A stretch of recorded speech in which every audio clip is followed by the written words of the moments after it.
1872 সালের এভিডেন্স অ্যাক্টের বিধান অনুযায়ী বিবাহ বিচ্ছেদের পর সর্বোচ্চ কতদিনের মধ্যে সন্তান জন্ম হলে এবং উক্ত সময়ের মধ্যে জন্মদাত্রী অবিবাহিত থাকলে বা কারো সাথে দৈহিক সম্পর্ক না হলে বৈধ সন্তানরূপে প্রমাণিত হবে? ক 3 মাসের ইদ্যৎকালীন সময়, খ 300 দিন, গ 10 মাস 10 দিন, ঘ 280 দিন। উত্তর ঘ 280 দিন।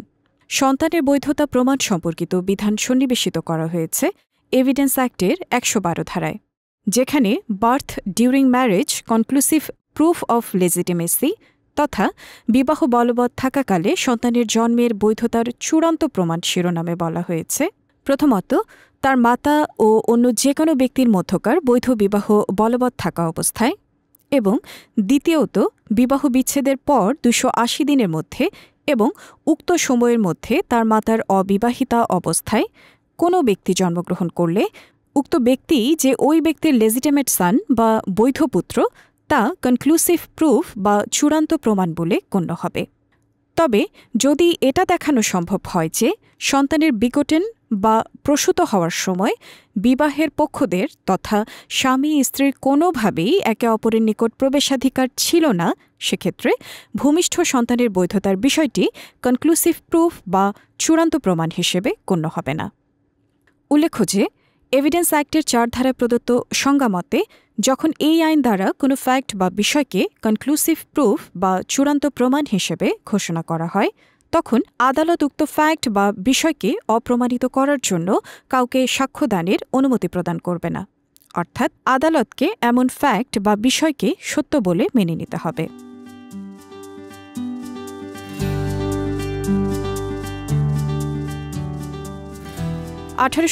সালের এভিডেন্স অ্যাক্ট অনুযায়ী নিম্নের কোনটি সঠিক নয়?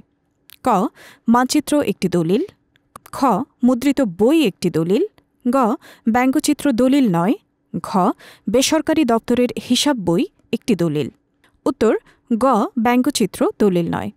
এভিডেন্স অ্যাক্টের 3 ধারায় ইন্টারপ্রিটেশন ক্লজে ডকুমেন্ট বা দলিলের সংজ্ঞা প্রদান করা হয়েছে, যেখানে বলা হয়েছে দলিল অর্থ লিপিবদ্ধ বিষয় হিসেবে ব্যবহারের উদ্দেশ্যে বা ব্যবহৃত হতে পারে উদ্দেশ্যে কোনো অক্ষর, অঙ্ক বা চিহ্ন অথবা উক্ত উপায়সমূহের একাধিক উপায়ে কোনো সাবস্টেন্স বা বস্তুর ওপর প্রকাশিত বা বর্ণিত কোনো বিষয়সহ যে কোনো ডিজিটাল রেকর্ডকে অন্তর্ভুক্ত করবে।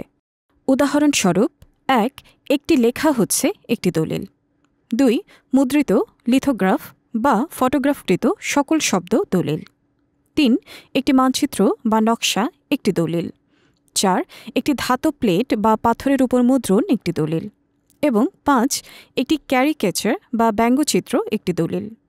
এভাবে দেখা যায় আলোচ্য প্রশ্নের ক, খ ও ঘ নং বিকল্পে বর্ণিত যথাক্রমে মানচিত্র, মুদ্রিত বই এবং বেসরকারি দপ্তরের হিসাব বই এভিডেন্স অ্যাক্টের 3 ধারার সংজ্ঞা মোতাবেক ডকুমেন্ট বা দলিল বলে গণ্য হবে। এমনকি এই ধারা মোতাবেক ক্যারিকেচার বা ব্যঙ্গচিত্রও ডকুমেন্ট বা দলিল বলে গণ্য হয়। সুতরাং ব্যঙ্গচিত্র দলিল নয় মর্মে গ নং বিকল্পে বর্ণিত অভিব্যক্তিটি সঠিক নয়। 1872 সালের এভিডেন্স অ্যাক্টের কোন ধারাটি জেরায় আইনসঙ্গত প্রশ্ন সম্পর্কিত? ক 139, খ 141, গ 145, ঘ 146। উত্তর ঘ 146। Question lawful in cross examination তথা জেরায় আইনসঙ্গত প্রশ্ন শিরোনামে এভিডেন্স অ্যাক্টের 146 ধারায় বলা হয়েছে, যখন কোনো সাক্ষীকে জেরা করা হয় তখন তাকে এর আগে বিভিন্ন ধারায় উল্লেখিত প্রশ্নসমূহের অতিরিক্ত হিসেবে এমন যে কোনো প্রশ্ন করা যাবে যেগুলোর মাধ্যমে 1 সাক্ষীর ভেরাসিটি বা সত্যবাদিতা পরীক্ষা করা যায়, 2 সাক্ষীর পরিচয় ও মর্যাদা ডিসকভার বা উদ্ঘাটন করা যায়, অথবা 3 সাক্ষীর চরিত্রের প্রতি আঘাত করত তার ক্রেডিট বা বিশ্বাসযোগ্যতা সম্পর্কে সাক্ষীকে শেকি বা নড়বড়ে করা যায়। ধারাটিতে আরও বলা হয়েছে, যদি এমন প্রশ্নগুলোর উত্তর সাক্ষীকে প্রত্যক্ষ বা পরোক্ষভাবে কোনো অপরাধের সাথে জড়িত করতে পারে অথবা তাকে একটি দণ্ডের বা বাজেয়াপ্তকরণের মুখোমুখি করতে পারে, তথাপি এই 3টি উদ্দেশ্যে সাক্ষীকে যে কোনো প্রশ্ন করা যাবে এবং এগুলো আইনসঙ্গত প্রশ্ন বলেই গণ্য হবে। তবে ধারাটিতে একটি শর্ত জুড়ে দেওয়া হয়েছে, যেখানে বলা হয়েছে ধর্ষণ বা ধর্ষণের চেষ্টার অপরাধের বিচারের বেলায় ভিকটিমের অনৈতিক চরিত্র বা পূর্ববর্তী যৌন আচরণ সম্পর্কে জেরার সময় ভিকটিমকে চরিত্রের প্রতি আঘাত করার মতো কোনো প্রশ্ন করা যাবে না। তবে ন্যায় বিচার প্রতিষ্ঠার জন্য আদালত যদি এমন প্রশ্ন জিজ্ঞাসা করা আবশ্যক বলে মনে করে, তাহলে আদালতের অনুমতি সাপেক্ষে ভিকটিমকে তার চরিত্রের প্রতি আঘাত করার মতো প্রশ্ন করা যাবে, অন্যথায় নয়। নিম্নের কোনটি প্রিন্সিপাল অফ এস্টোপেল সম্পর্কে সঠিক নয়? ক, এটি সংবিধিবদ্ধ আইনের বিরুদ্ধে কাজ করে না। খ, এটি আইনগত বিষয়ে প্রযোজ্য নয়। গ, এটির জন্য প্রতারণামূলক অভিপ্রায় আবশ্যক নয়। ঘ, এটি দ্ব্যর্থবোধক হতে পারে।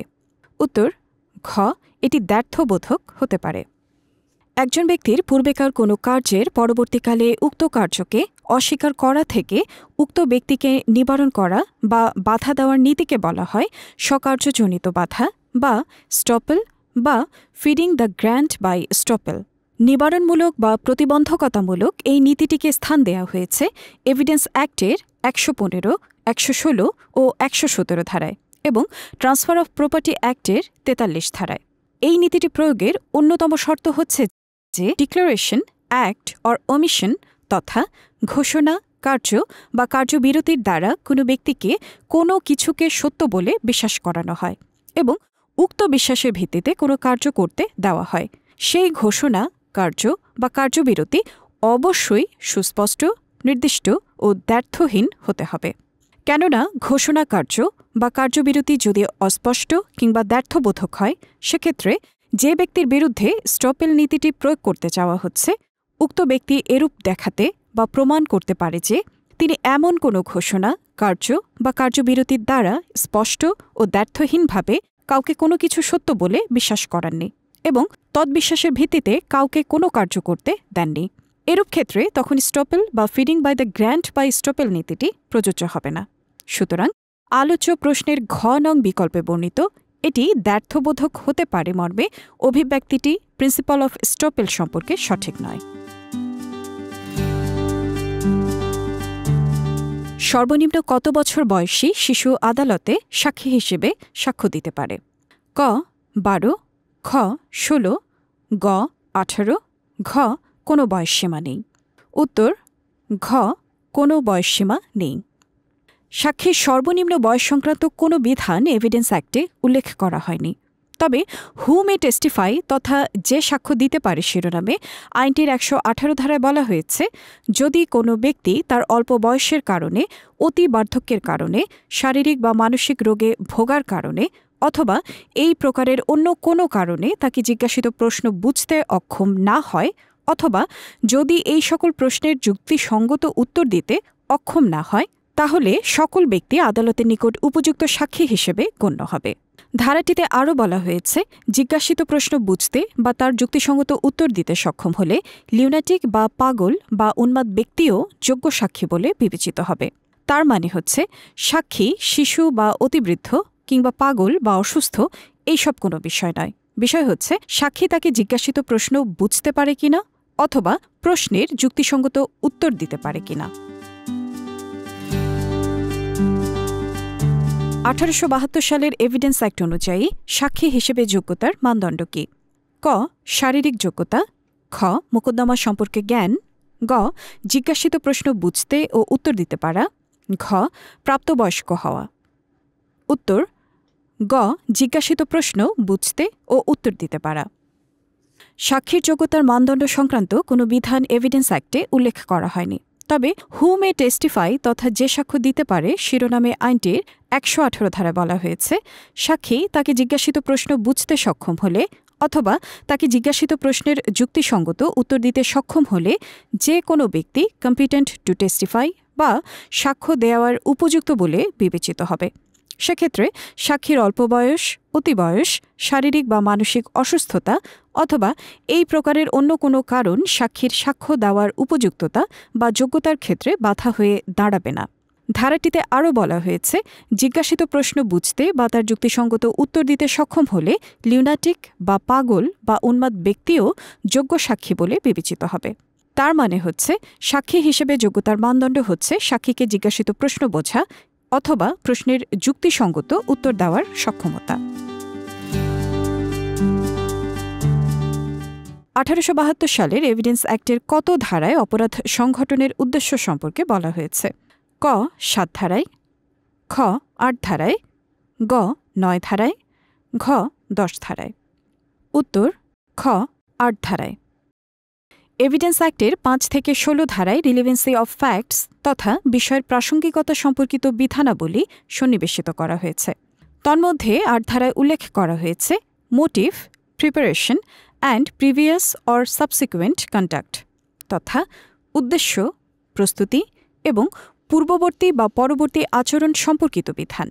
ধারাটিতে উদ্দেশ্য বা প্রস্তুতি সম্পর্কে বলা হয়েছে বিচার্য বিষয় বা প্রাসঙ্গিক ঘটনা সংঘটনের নিমিত্ত এমন যে কোনো ঘটনা যা উদ্দেশ্য বা প্রস্তুতিকে দেখায় বা গঠন করে সেই ঘটনা রিলেভেন্ট বা প্রাসঙ্গিক। অর্থাৎ যে সকল ঘটনা থেকে বিচার্য বিষয়ের মোটিভ বা উদ্দেশ্য সম্পর্কে বোঝা যায় সেগুলো সাক্ষ্য হিসেবে রিলেভেন্ট বা প্রাসঙ্গিক বলে গণ্য হয়।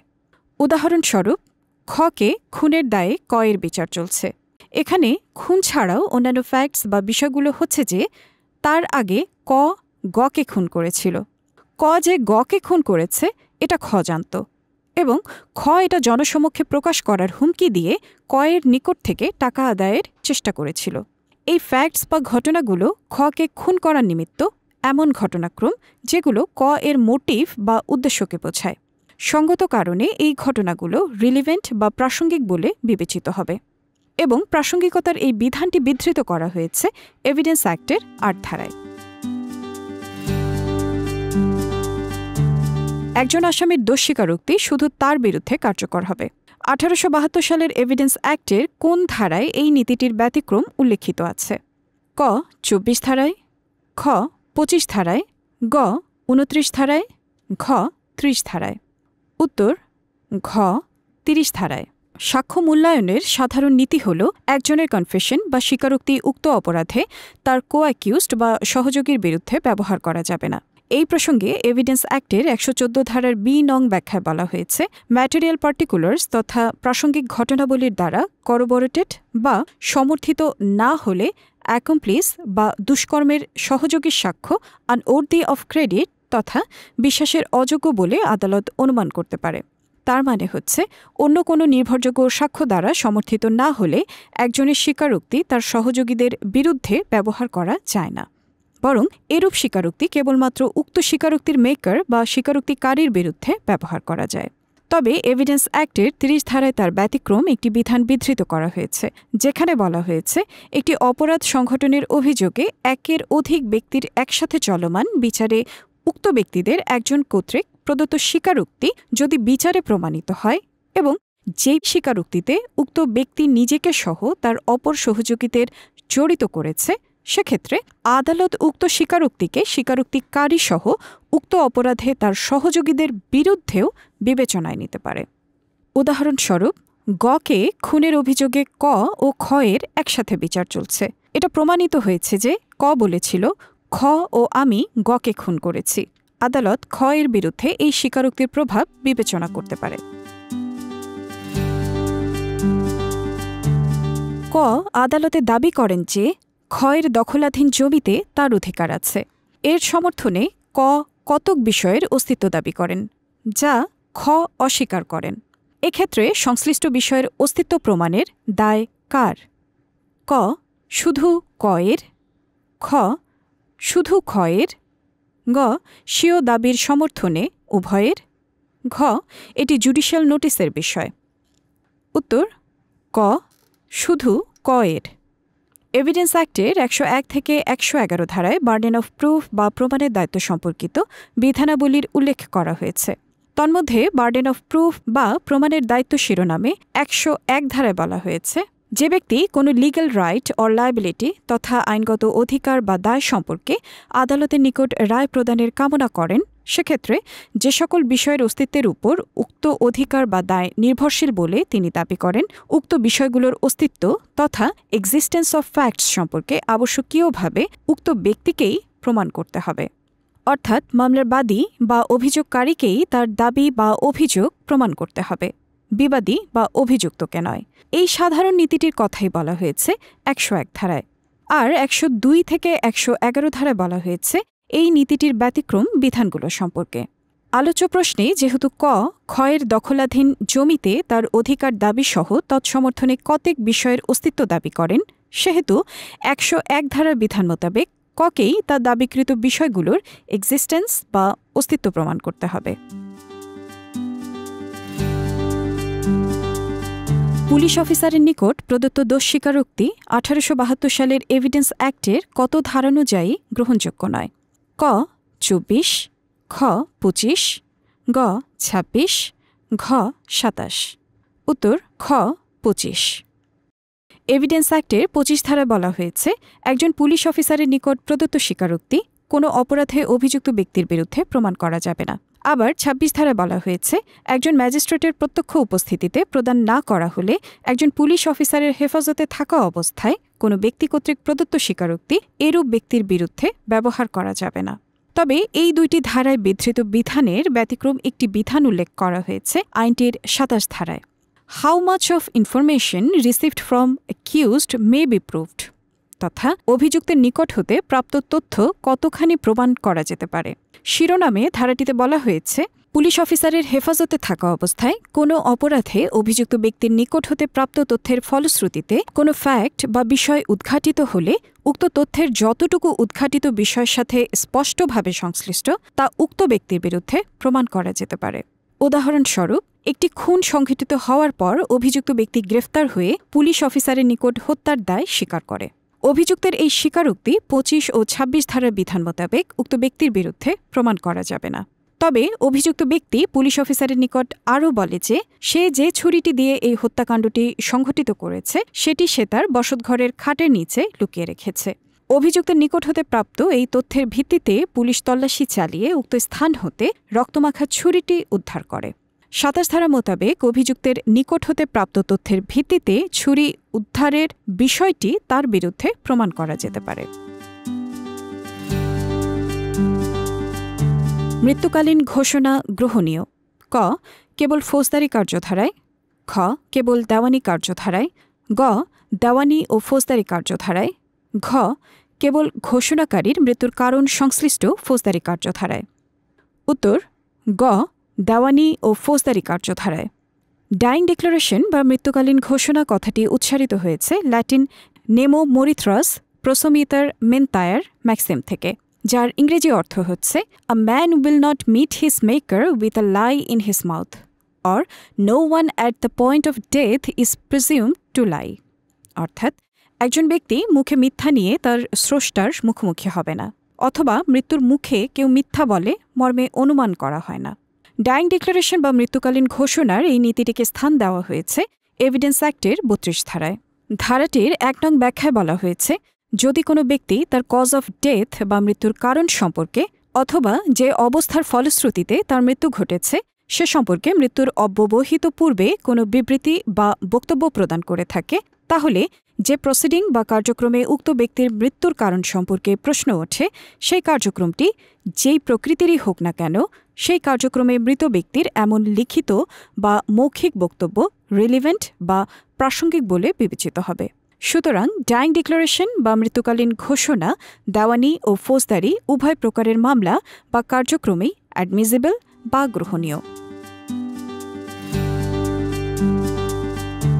১৮৭২ সালের এভিডেন্স অ্যাক্টের ৫৩ ধারা অনুযায়ী সংশ্লিষ্ট ব্যক্তির পূর্ববর্তী সচ্চরিত্র কোন মামলায় প্রাসঙ্গিক? ক দেওয়ানি, খ ফৌজদারি, গ দেওয়ানি ও ফৌজদারি, ঘ কেবল আর্থিক প্রতারণা সংশ্লিষ্ট ফৌজদারি।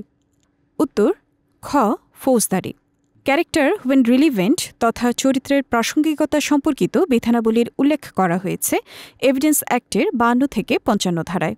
তন্মধ্যে ৫৩ ধারায় বলা হয়েছে in criminal proceedings the fact that the person accused is of a good character is relevant, অর্থাৎ অভিযুক্ত ব্যক্তি একজন সচ্চরিত্রবান এই বিষয়টি ফৌজদারি মামলায় প্রাসঙ্গিক। কোনো ব্যক্তির আচরণ এবং তার দোষিতা বা নির্দোষিতা নিরূপণের জন্য ফৌজদারি মামলায় একজন অভিযুক্ত ব্যক্তির চরিত্র অধিকাংশ ক্ষেত্রেই অনেক গুরুত্ব বহন করে। তবে অভিযুক্ত ব্যক্তির অপরাধ যদি সাক্ষ্য প্রমাণাদির মাধ্যমে সুপ্রতিষ্ঠিত হয়, সেক্ষেত্রে অপরাধের ভালো চরিত্র গুরুত্বহীন হয়ে যায়।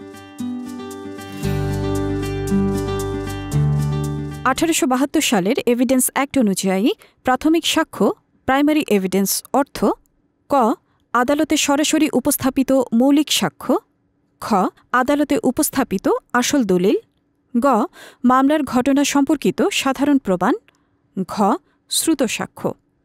উত্তর খ আদালতে উপস্থাপিত আসল দলিল। এভিডেন্স অ্যাক্ট মোতাবেক ডকুমেন্টারি এভিডেন্স বা দালিলিক সাক্ষ্য দুই প্রকার, যথা প্রাইমারি এভিডেন্স বা প্রাথমিক সাক্ষ্য এবং সেকেন্ডারি এভিডেন্স বা মাধ্যমিক সাক্ষ্য। ৬২ ধারায় প্রাইমারি এভিডেন্স সম্পর্কে বলা হয়েছে, প্রাইমারি এভিডেন্স অর্থ হচ্ছে আদালতের ইন্সপেকশন বা পরিদর্শনের নিমিত্ত স্বয়ং দলিলটি আদালতে উপস্থাপন করা।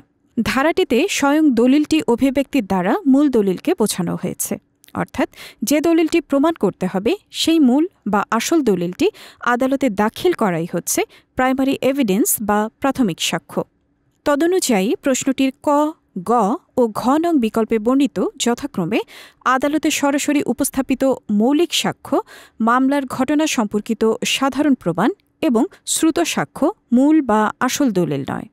তবে খ নং বিকল্পে বর্ণিত আদালতে উপস্থাপিত আসল দলিল প্রাইমারি এভিডেন্স বা প্রাথমিক সাক্ষ্য হিসেবে বিবেচিত হবে। উল্লেখ্য যে দলিলের অস্তিত্ব, অবস্থা বা বিষয়বস্তু প্রমাণের সর্বোত্তম সাক্ষ্য হচ্ছে প্রাইমারি এভিডেন্স বা প্রাথমিক সাক্ষ্য। তবে ৬৫ ধারায় বর্ণিত ৭টি ক্ষেত্রে কেবল প্রাইমারি এভিডেন্সের পরিবর্তে সেকেন্ডারি এভিডেন্স উপস্থাপনের মাধ্যমে তা প্রমাণ করা যায়। কোন ক্ষেত্রে মাধ্যমিক সাক্ষ্য দেওয়া যায় না? ক মূল দলিল স্থানান্তরযোগ্য না হলে, খ মূল দলিলের অস্তিত্ব স্বীকার করা হলে, গ মূল দলিলটি ৭৪ ধারায় বর্ণিত সরকারি দলিল হলে, ঘ মূল দলিল সাক্ষ্য প্রদানকারীর দখলে থাকলে। উত্তর ঘ মূল দলিল সাক্ষ্য প্রদানকারীর দখলে থাকলে।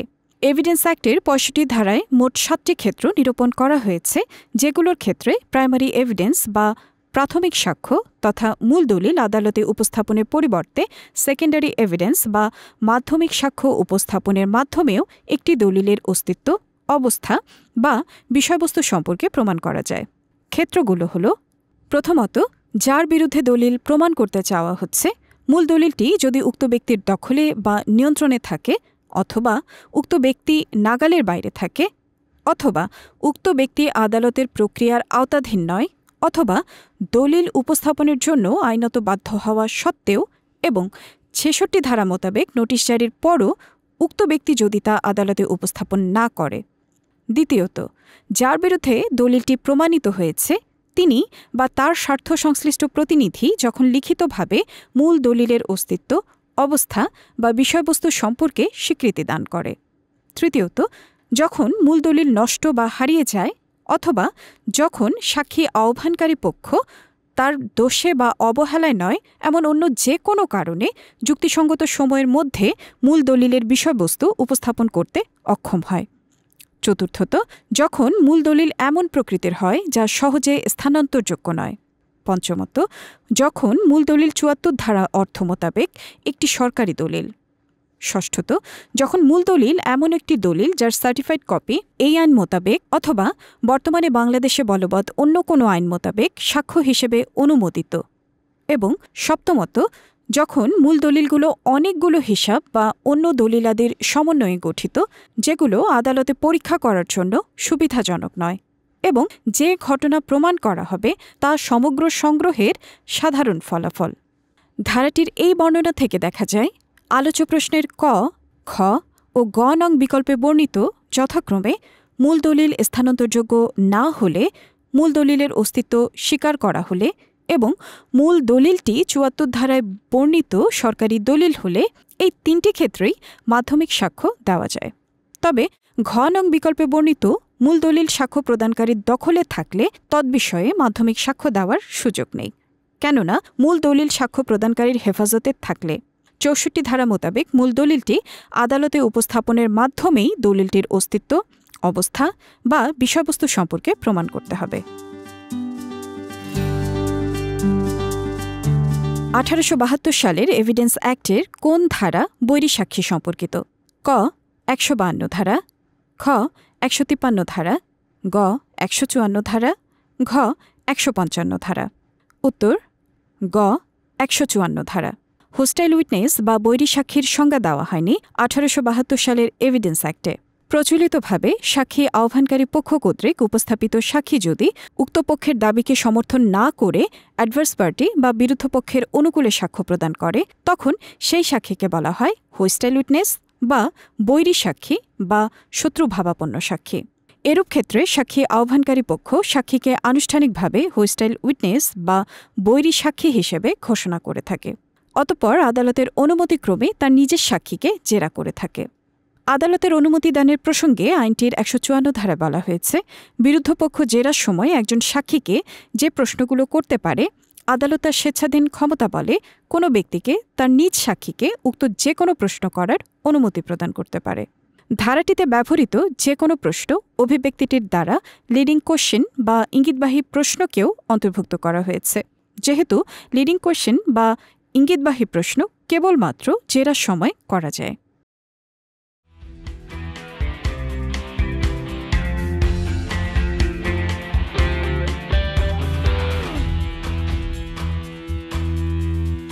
যাহা বলিব সত্য বলবো, সত্য বলবো, করিলাম শপথ। যাহা বলিব সত্য বলবো, সত্য বলবো, করিলাম শপথ।